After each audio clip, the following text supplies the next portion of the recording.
change will be inevitable, and it will be quick, and it will scale very quickly too. Rob, welcome back. We took a little bit of a hiatus there, but we're finally back in the groove here, and hopefully going into the fall, we're going to be able to make it a little bit more regular. Yep, great to be back, and back into stride. Let's get into the questions. Sure. The first one comes from HBAR Lothbrook, who asks, do you feel like Hedera has the most to gain from Project Crypto and the Genius Bill since it's an enterprise-focused DLT? It seems like they'll likely benefit more than anyone. Just to give a little background here, Project Crypto, shockingly, is a project that is being put forth by the Securities and Exchange Commission that seems to me, after skimming through it, is essentially laying the groundwork for the financial rails to be built on top of DLT. So that's a pretty shocking development compared to a year ago. The Genius Bill is a bill that has been passed into law, and that is mainly focused around stablecoins. And then we have another one called the Clarity Act, which is going to be around crypto market structure and so forth. But, you know, I talked about, particularly around Project Crypto, how it is more beneficial for layer ones than something like Bitcoin. The store of value doesn't really need the cutting edge that we see with Hedera and some of the other layer ones. But I think that's a great point, considering it is trying to focus on the financial rails. So we're talking about exactly what Hedera focuses on, the mission critical enterprise applications, that Hedera might have a leg up compared to chains that are focused more on retail, something like Solana, for example. What are your thoughts on this one, Rob? Yeah, for sure. I mean, I think the Genius Act, the Project Crypto coming out of the SEC, Clarity Act. I mean, they're going to be great for the whole space. Right? These are the tailwinds that we've been waiting for, and will undoubtedly really ignite the catalysts for the whole of the Web3 space. So I don't think there'll be any losers per se. Will Hedera overachieve within that context? Maybe. I mean, I think so. That the Genius Act, like you said, establishes stablecoin regulations.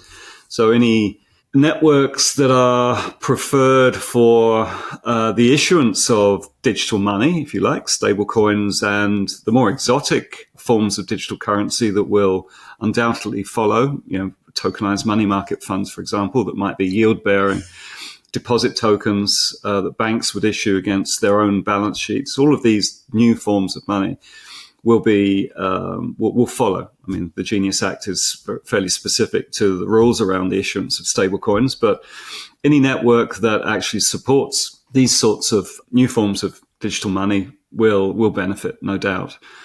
And those are the networks that are trusted and are trusted most. And those that are trusted most are the ones that, either have governance models like Hedera, and there is only Hedera with that kind of governance model. The trust layer of the internet is formed by trusting that network will not collaborate against the community or the users, or will fall foul of whatever other opposing forces that seek to bring it down or corrupt it.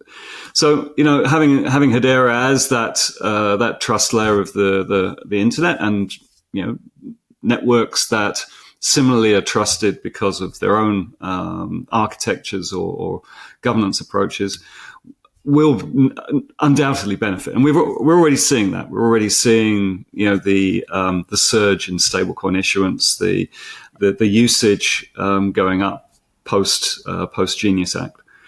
Project Crypto, like you said, kind of was a real surprise, but actually will definitely lay the groundwork for the SEC to categorize how tokens should be issued, how tokens should be used, what digital asset regulation should be laid down as a foundational layer for everything that follows, everything that gets built on top.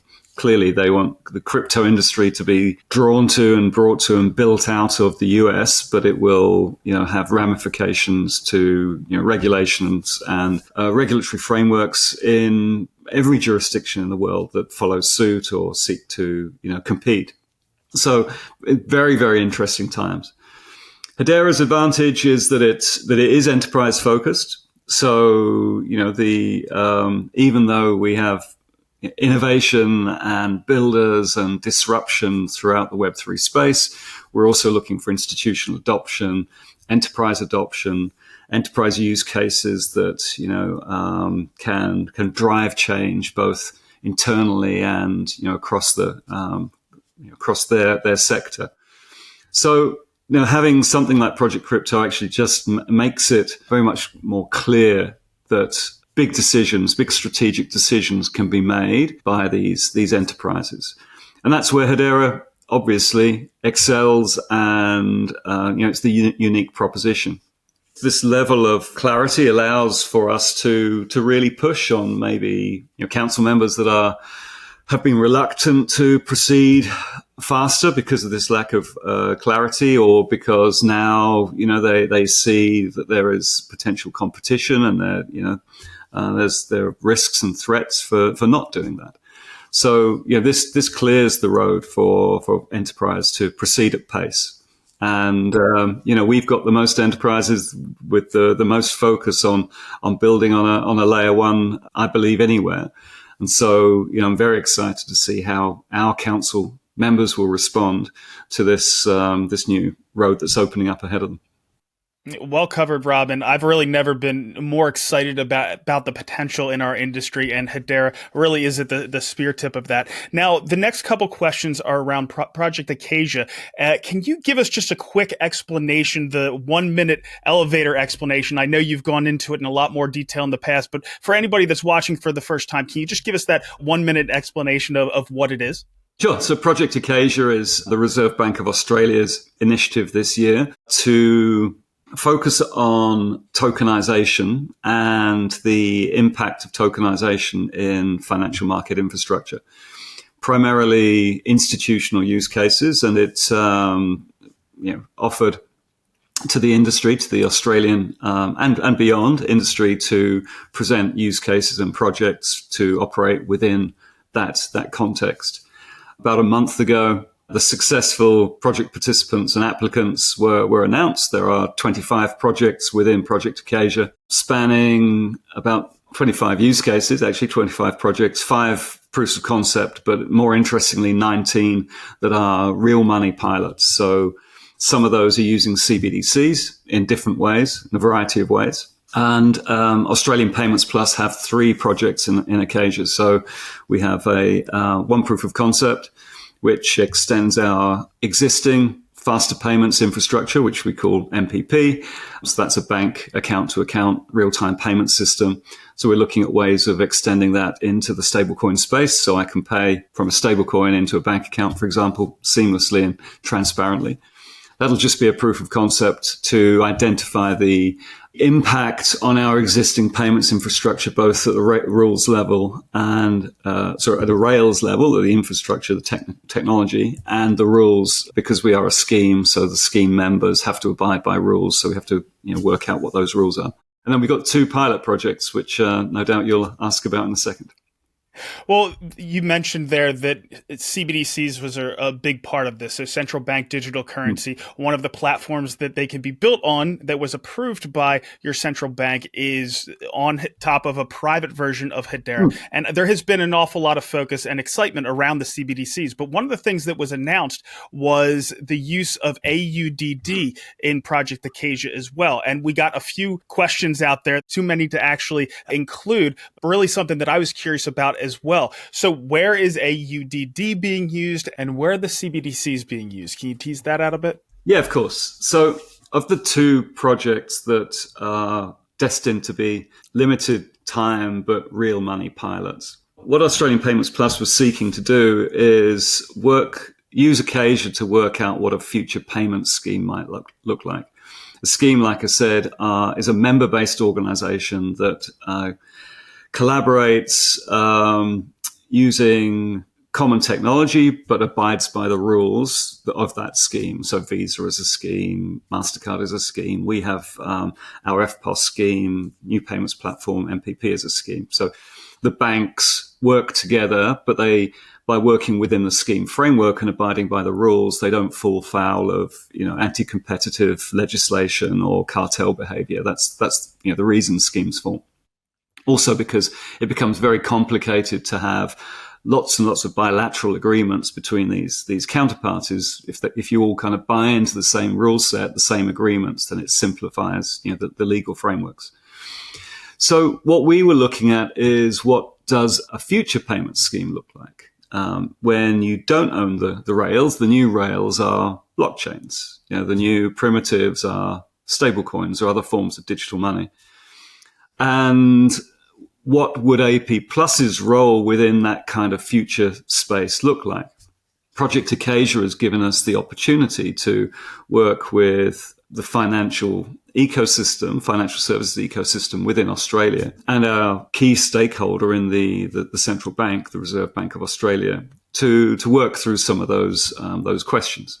We have a number of stablecoin issuers in Australia, and we have some more emerging. Some are our own members. So, we have ANZ Bank has issued its $8 and uses that for top end of town institutional use cases. There are other organizations that have spun out of banks that are now about to issue stablecoins. And we have AUDD that has been operating for some time. There's another organization called Forte Securities, that looks at different use cases. So all of the industry has stablecoin issuers as well. So AP Plus wanted to understand what its role within a future payments kind of environment, where you have stablecoin issuers, some of which are banks, some of which are startups, what that role might be. And so one of the use cases we're looking at is as an interchange. So how does one stablecoin get swapped for another within the rules of a scheme? And that's our first pilot project. The way that we do that is using smart contracts and swaps, a bit like Uniswap. But we needed a settlement asset. We needed a kind of common asset in order to effect these swaps in a very simple and efficient way. And so that gave us the opportunity to work with the CBDC to back those swaps across that interchange. And so when the Reserve Bank said we'd be open to projects using wholesale CBDCs for settlement, because one of the things that the RBA is seeking to do is assess different settlement models within the theme of tokenization of real world assets. So we could offer a settlement coordination service that is backed by CBDC, that allows these interchanges of digital money. And the really interesting thing to me is one coin isn't the same as another coin. So, you might have one coin issued by a regulated bank, one coin issued by a fintech startup. They both say $1, but they're not necessarily the same thing, because there's different risk. They've got different credit ratings. They've got different forms of backing. We're working out what the rules for exchanging one for the other, or who might be a member of the scheme that allows for that singleness of money to be affected, in terms of the exchange. And having a CBDC in that mix works very well, because it provides a settlement asset that is backed by the central bank, so effectively zero risk, and also introduces more sophistication around the rules that for the exchange of the coins. And then getting to your point about the private instance, the central bank digital currencies could only be issued onto private networks. That was the Reserve Bank's kind of stipulation. And so we have HashSphere available to us to do that. But stablecoins exist in the public domain. They exist on public chains. So how do we use CBDCs in a kind of private paddock, if you like, while the stablecoins are flowing between issuers, between chains, and in the public space? So we've worked out how we can combine the two, and that's kind of the key innovation, I think, of this project. So we've got HashSphere. We're working with the Hashgraph team to manage that. We've got the Reserve Bank issuing CBDCs into that network. We've got a whole bunch of project collaboration partners, not just the stablecoin issuers, but organizations that will affect that CBDC issuance on our behalf. and we've got marketplace, financial market operators that can sit on top of this whole infrastructure and utilize it for things like DVP, delivery versus payment, settlement of digital money for digital assets. So I know that's a lot to kind of as a stream of consciousness, but it's a sophisticated thing that we're building, and it's pretty exciting. But it uses things like Stablecoin Studio. It uses HashSphere. It uses the Asset Tokenization Studio. We're utilizing some of the learnings from our own proofs of concept over the last 2 or 3 years. We're using some of the learnings from the Shinhan Bank pilot for the cross-border stablecoin exchange. So we're kind of bringing together a lot of learnings over the last 3 or 4 years into this one project. And the outcome will be more learnings and more innovation and open source and a greater understanding of how to proceed into next year. Well, Rob, one of my takeaways from it is that just because HashSphere is being used, it's not completely closed. There are other things that are being used alongside that are using the main net as well. So exciting stuff. We have another one. Go ahead. We're not bridging one to the other, but we're synchronizing between them using some unique features of Hedera to do that. So I'm quite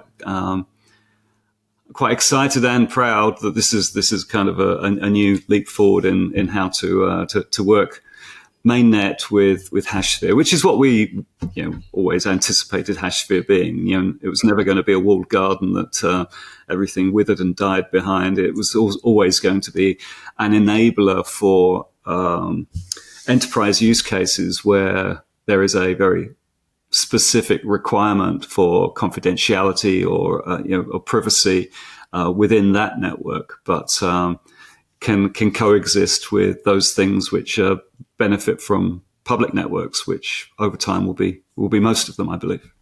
Well, I'm excited about it as well. So we have another one around Project Acacia. This one comes from Orbis86, who says, Rob's leadership is pivotal. What key challenges do you see ahead for AP Plus as it scales with Project Acacia? Oh, well, so Acacia is time limited. It'll conclude at the end of this year. There'll be a public report from the Reserve Bank based on all the learnings. There'll be internal reports as well on how we've performed and what we've done and how far we've advanced. That will lead into to work that's being undertaken right now, building a case for this future payment scheme that I was talking about, and the strategy team and the technology team will drive that forward next year. The challenges to scale, I mean, it's the same across the board, right? This isn't unique to AP Plus. Adoption and utility and commerciality are key, right? I mean, we're past the stage of proofs of concept and innovation labs, creating shiny widgets. Business leaders need to see commercial outcomes now, and they need to see true value being created by these networks.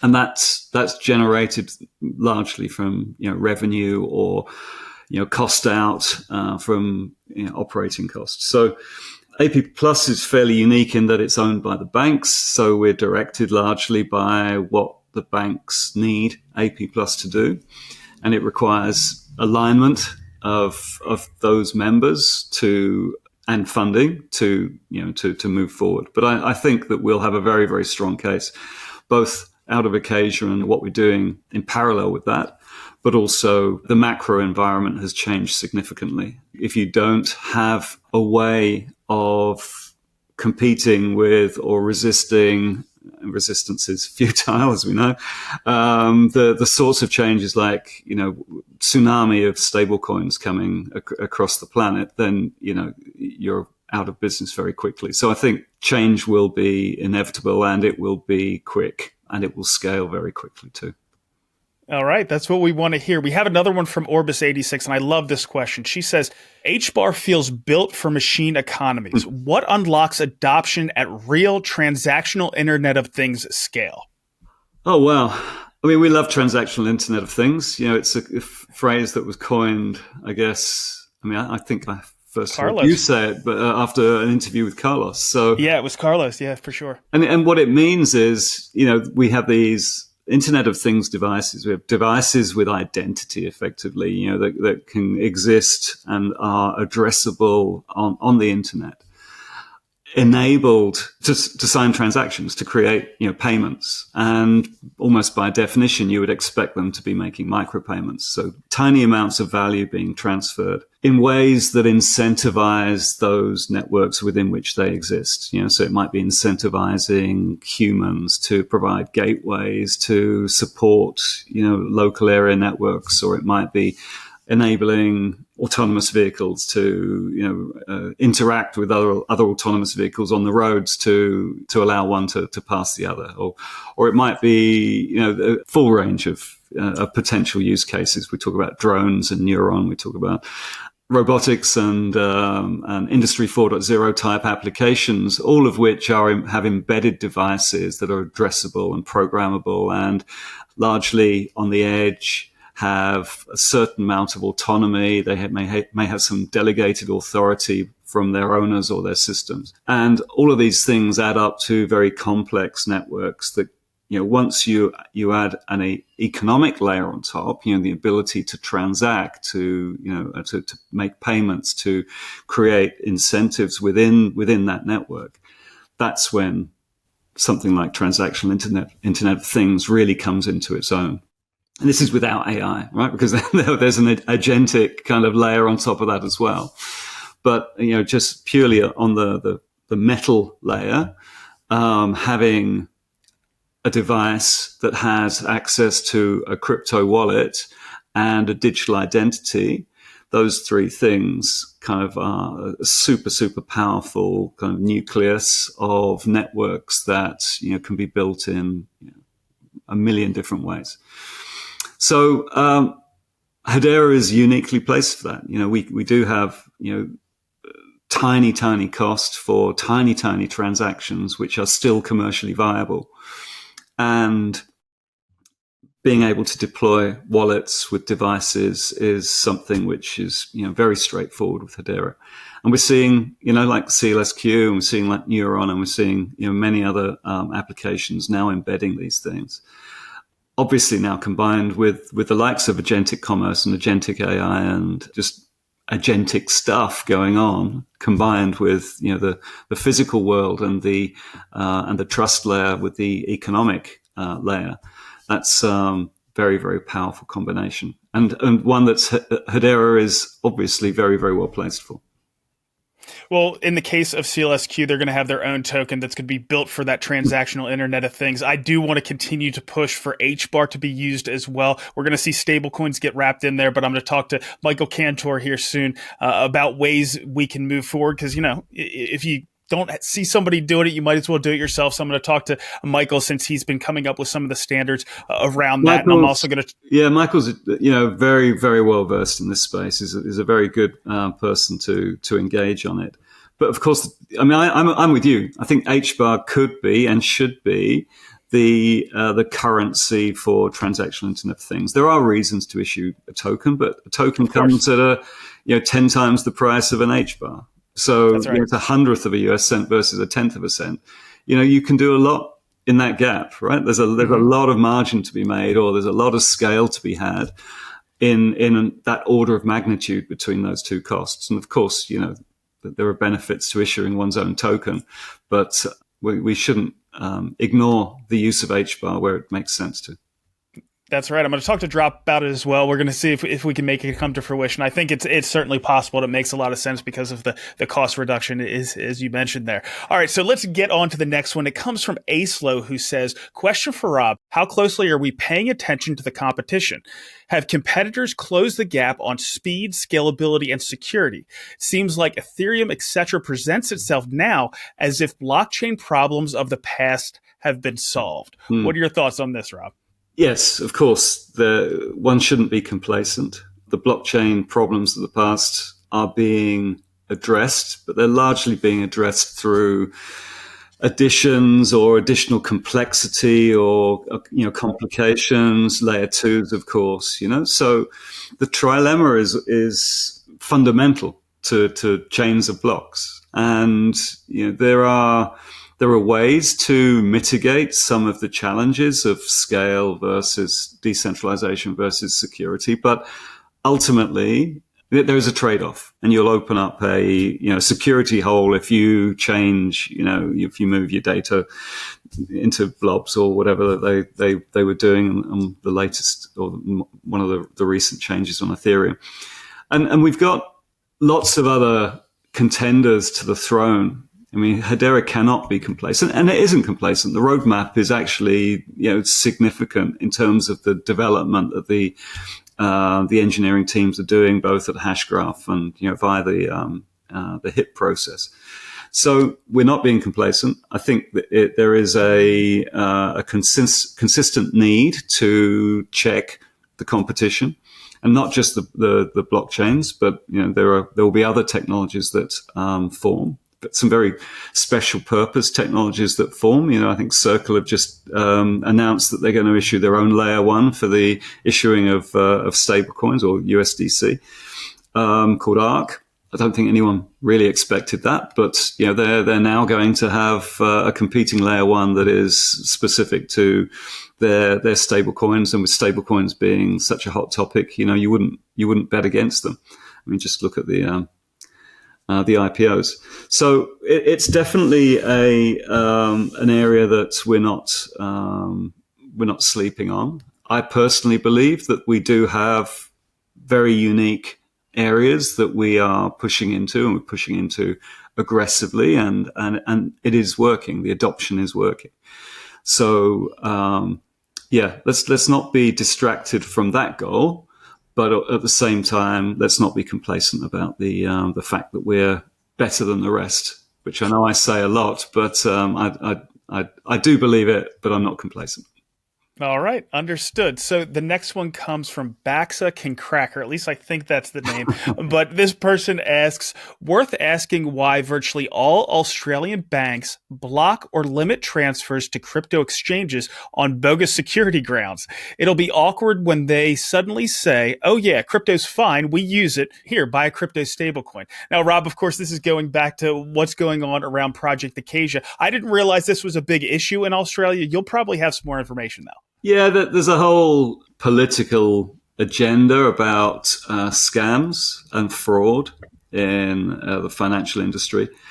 And the current government is using that to apply pressure to the banks to ensure that citizens aren't, affected by scams, which is a massive problem and legitimately being targeted. That's translated into quite a lot of friction with the banks in terms of limits in transfers to crypto exchanges, which is continuing to be a bit of a problem in Australia, along with things like debanking for the crypto industry. So these are usually, I mean, there's some banks are better than others, but usually they're trying to keep their head down and not be targeted by the regulator for failing to protect their customers, in inverted commas. It's just the nature of the beast here, unfortunately. I think one of the banks has $10,000 per month as a cap, only $10,000 to transfer into crypto exchanges. They tend not to mind too much about drawing down from a crypto exchange into one's account, but sending it out of your account, they put limits on. So they all have different limits, and they change on a regular basis. So it's quite hard to keep up. But the reasons that they usually state are, like I said, fraud and scam prevention, regulatory compliance. We're still seeking clarity in Australia, and one of my former organisations, Blockchain Australia, which is now called the Digital Economy Commerce Council of Australia, DECA, is driving that kind of policy agenda. Hedera is actually a member of DECA, which is great. So our Dora and Nil Mini, our policy team leads, are contributing quite greatly to a lot of the discussion that's going on with the Australian policymakers. And then banks just usually, play the risk card and say, chief risk officer says no. So, it's we're not unique in the world. I think there's a lot of countries that are far worse to interact with the crypto economy via their banks, but alternatives are becoming available now as well. So I think the banks are better be careful. Well, hopefully for most of our listeners here, we're getting into the season where we're going to be drawing down from crypto exchanges and not the other way around. That was for the past few years, at least for the most part. All right, so the next one, or actually this is going to be the last one for community questions. Starfall5 says, Hedera is clearly the chain for content creators due to the low fixed fees. How would you imagine an influx of musicians and artists making on-chain content reshaping the current state of the HBAR ecosystem? Oh, that's a great question, isn't it? I mean, we talk a lot about enterprise, we talk a lot about stable coins and deep in and everything, but content creators, and I actually believe in the future in an AI world, we'll get a lot more human-based content being driven by humans, but they need a place to sell, they need a place to share, they need to build their fan bases, and Web3 is ideally suited for that. I mean, you're probably better set to answer this than me, given that you have your Bull Barbarian collection. You use that to interact via the social platforms. You've got you've got Twigital. So what do you think? Well, my main thought is there's a lot of these use cases where it seems intuitive and it seems like it makes perfect sense, but it takes a long time to change people's habits, right? They have ways they consume that kind of content right now, and it takes them a while to move over. But I do think that the efficiencies and things like that only make sense. I love what I've been able to do with Galaxy. This is a complete shout out to Galaxy. People wonder, where do you manage your community? I actually got that question twice when I was at Rare Evo. How do you manage this community? Because people would notice the Bulbarians come up on the reel we had, and we'd talk about them a little bit. And I said, well, Galaxy. And neither of the two that actually asked knew what it was. But I explained, that it's a Web3 social media platform.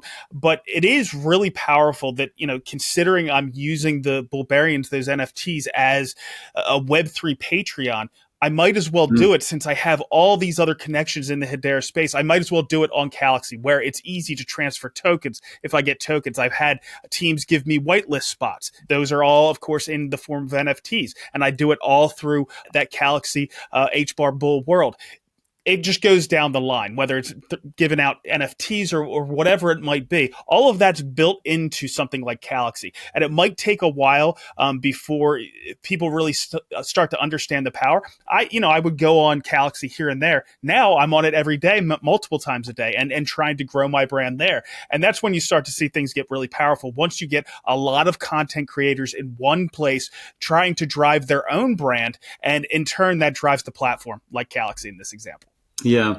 And these platforms, I mean, you need the platforms. That's the marketplace, right? It's the place that people go, where the community meets, kids in the mall, old guys sat, playing dominoes in the park. You need a place for the tribe to go to. And that's where the magic happens. That's where the commerce happens, where people share stories, where they share their experiences.